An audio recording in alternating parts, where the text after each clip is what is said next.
his way up, and then we're going to open it up for a lot of feedback, because Katrina Turnbull had a major role in the campaign. I'm sure she's going to have some insight, and the good bishop out from Western Wayne, Barry and Berlin Brown.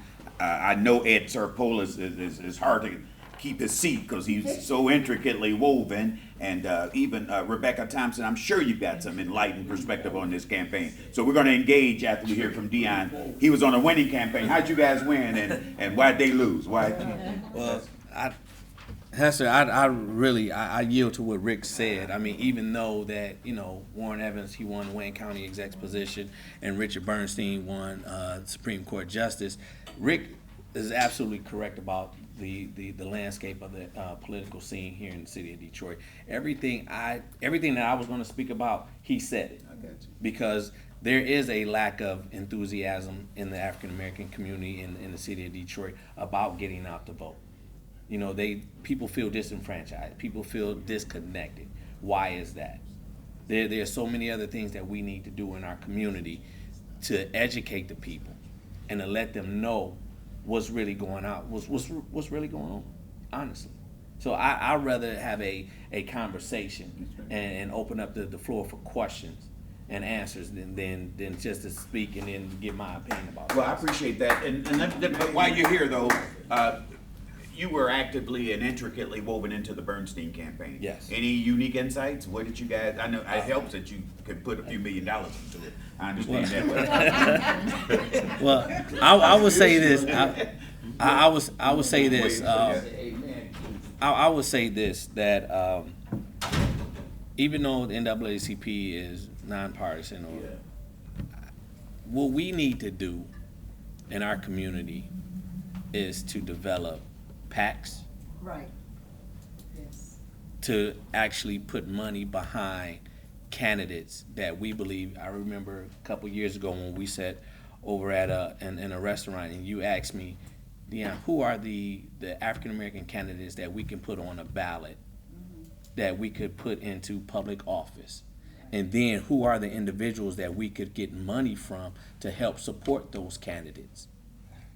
Where can we develop those PACs that when we have a Deborah Thomas that is being jockeyed for the Supreme Court and she doesn't get the financial backing to go behind her, where can we go to as an alternative to get that money to help her? Where do we go for an alternative to help the Godfrey Dillards to get to those to that level as a Secretary of State? Because those were winnable candidates, and they didn't win because they didn't have the financial backing. They didn't have the name to be put out there in the forefront, even though we had a 40% undecided when it came to the Supreme Court. And Deborah Thomas's number, she was at a 12% approval rating, but there was still a 40% undecided. And Viviano only had 35% of the approval rate. So she could have overcame that if the money was behind her. Right. If she had name recognition. And Ed, I don't know if those numbers are exact, but that's what I read into it. Well, the key thing is the fact you're talking about PACs. And I created 2 PACs with Judge Thomas. The last 2 weeks of the campaign, we were on radio. If anybody's heard Detroit radio, Judge I heard it. Excellent. We went to non-traditional sources to get the money, not from the party, to put Judge Thomas up. So we had to do that because we could not depend on the party for the money. Right. You know that because we were working together. Absolutely. So I mean, those are the things that I think that we need to do as collectively, is come together and put our resources behind candidates that better benefit us. Let's open it up for a second. I know Keith wants to jump in, but let me just say this too, and Cliff, I'm gonna get back to you. We're gonna have some robust interaction. And I'm sorry, I didn't answer your question. The reason being, you have a sound name of recognition that has been out there for 20, 30 years. That's right. Yeah, we know that. And I mean, and in the media, in the forefront, whether my name is Dion Williams and I know Keith Williams, that name Williams is all the way out there. And, I respect the Bernstein family. They brought me in and they wanted me to advocate on their behalf, and I did that. But that name recognition is resounding across the state of Michigan, across this country. Well, I appreciate what you're saying, but I remember just a few short years ago, Bernstein wanted to run for AG, and that didn't work.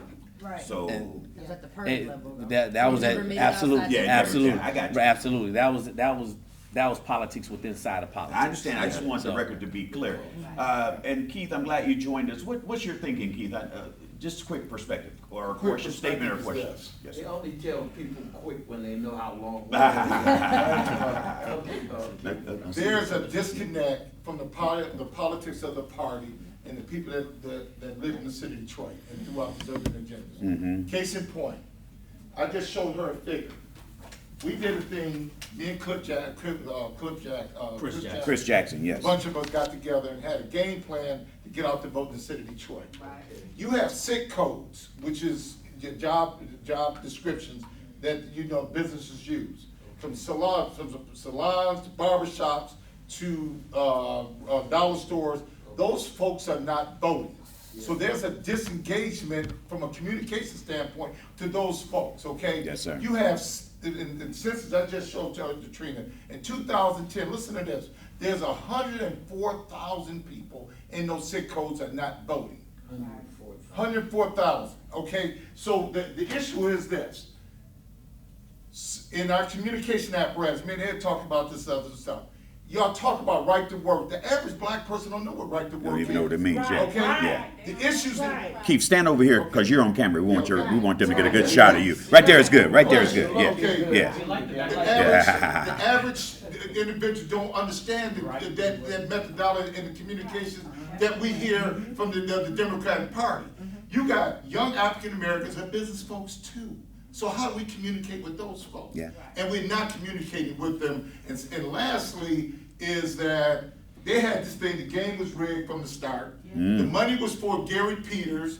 The money was not to get out to vote in the city of Detroit. Right. And they told Lon Johnson, this is what the deal is, and this is the rules of engagement, how you gotta go out and get the vote.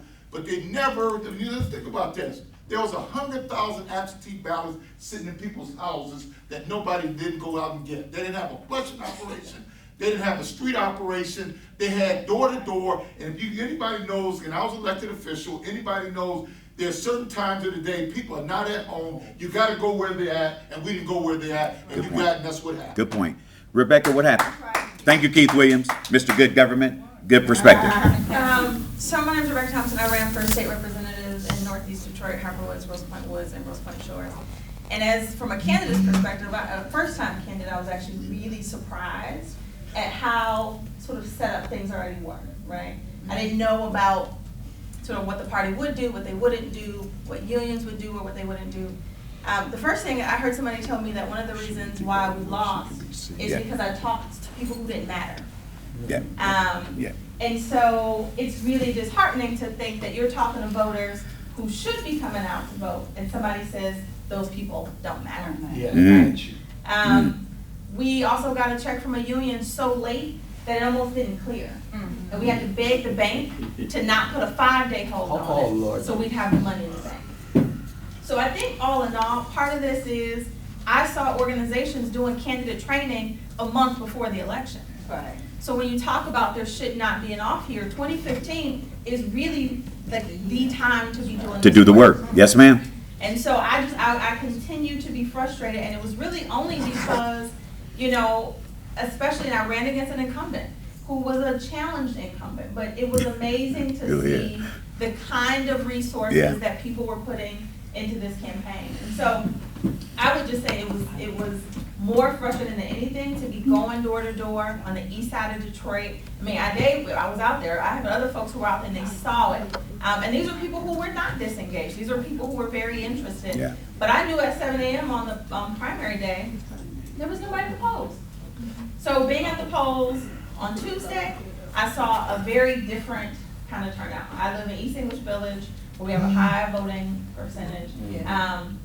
And so I will just say, the last thing I'll say is, I vote, and I got a door hanger from the Shower campaign the Friday before the election. And I remember thinking, I haven't seen canvassers in my neighborhood. I haven't seen people walk in my neighborhood, not just for Shower, but for other candidates. Yeah. And I didn't see it in the primary. And so I thought, well, maybe it's because they're not on the ballot in August. Maybe we'll see them in November. You said a lot of important stuff, Rebecca. You said a lot of important stuff. Brother Peacock, I'm working in. Now, let me just say for the record, and you can quote me because I understand people hear stuff and run with it. But had Democrats won big, people like Lon Johnson and Debbie Dingell and Sandra Levin would have been heralded as heroes. Am I correct? That's right. The fact that Democrats lost royally, what do you call them now? I mean, would they have gotten the credit had we won? No. They would not have gotten credit. Yeah, they would've got that. So I'm asking, in this loss, who do you blame? But they're blaming Detroit and the city, that's blaming Lon Johnson. That's what I'm saying, guys. Let's keep it in perspective. Let's keep it in perspective. Hold on, Keith. I want to get several people in. I know it's hard, brother. Peacock, then Clip. Okay, we get everybody in. Real quick though. Number one is door hangers. At the beginning, they were all Peters and or Shower. We never had the door hangers that had the whole list Yeah, interesting. until the last week. Interesting. There should be the whole ticket from the All the beginning, time, in yeah. my opinion. Yeah. Secondly, to complicate things, okay? 14 seats in the House of Representatives in Washington, D.C. The Democrats got 49% of the vote for the whole state versus 47% for the Republicans. Gerrymandering. Gerrymandering. One big word. Democrats got 49% of the vote and only 36% of the seats in the House. State House. Democrats got 51% of the votes and only 43% of the seats. In the Senate, okay, this state Senate, okay, the Republicans did beat the Democrats 51 to 49%. But they turned their 51% voting into 71% in the Impact. Senate. Yeah. Impact. We Huge. need answers to gerrymandering. Huge. And that's right. everything else, that's another passion to add. That's another off-year discussion, guys.